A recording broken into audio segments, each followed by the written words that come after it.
O mga kawaw, Yan, hello mga kawaw. ito yung area Yan, ito na ang paghuntingan natin ngayon. mga kawaw. Pinagsama-sama na natin ito mga kawaw, no? Maliban po sa mga mutya at gemstones, meron din tayong sign na ititesting natin, no? Susubukan, no? Dito sa sapa na ito. Kasi may nakita kaming sign sa gitna ng sapa. Tapos subukan naming hukayin ito mga kawaw, kasi may kahoy na tugas kaming nakikita dito mga kawaw. Tapos may aro, no? Sa gilid lang din ng sapa nakapoint ang aro.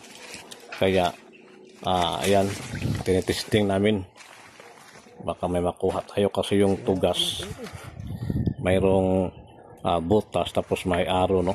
Kaya ito mga kasamahan natin, susubukan namin hukayin. Ayan mga kawaw, no? Sana makatsamba tayo, at habang sila ay naghukay mga kawaw, ako naman ay maghahanap ng mga kung ano-ano, no? Makikita natin mga gemstones or mutya dito sa area na ito. Napakatahimik ang lugar mga kawaw, tapos nature talaga ito, no? Maliit lang na sapa, pero kung napapansin nyo, ito ay gawang kalikasan talaga mga kawaw. Kaya sa tingin ko, marami talaga tayong matatagpuan rito mga kawaw. Maganda ang area. Marami na akong naispatan mga kawaw, no? Na mga gemstones at saka mutya. Pero naghahanap ako ng mga translucent na gemstones mga kawaw. Karamihan kasi nakita ko lang mga jasper, no? Or kahit yung tinatawag na jasper agate, yun ang magaganda. Pero sige lang, mamimili tayo ba sa hindi tayo uwi na walang dala rito mga kawaw.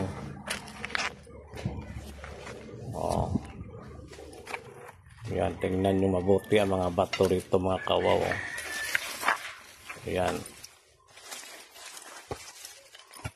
makalikasan talaga, no?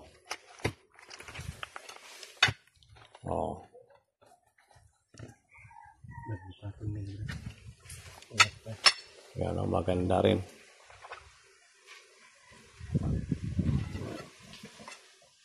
Habang sila'y naguhukay at tayo'y maghahanap dito ng mga gemstones at mga mutya.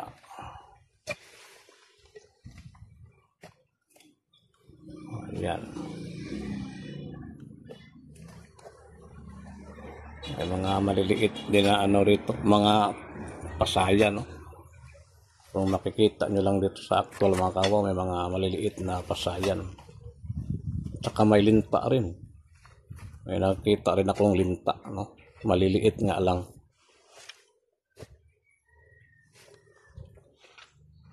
Kaya di rin tayo magkumbiyansa, baka papasok sa mata natin, no?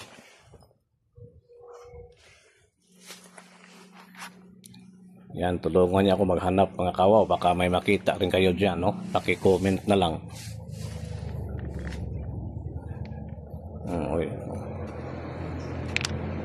Ano ating nakikita?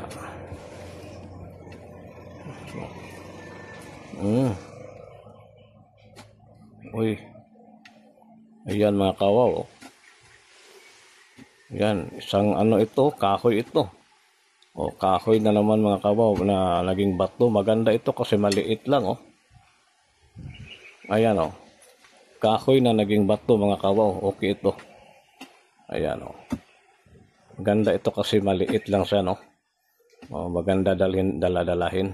Ayan ang ating kumustahin natin ating mga kasamahan na naghuhukay. Ito mga kawaw. May nakaipit dito sa tugas. Tapos ito na ang natagpuan nila mga kawaw. Ayan. May parang simento na box na, no? Dito na nakaipit ang Ayan mga kawaw. Iskinado talaga mga kawaw. Jackpot na kaya ito mga kawaw. Ayan, may mutya pa tayo nakuha. Tapos ngayon may box na, no? may simento. Ganyan pag pinagpala mga kawaw. Simpleng pointer lang din ito. Tingnan nyo. Positive.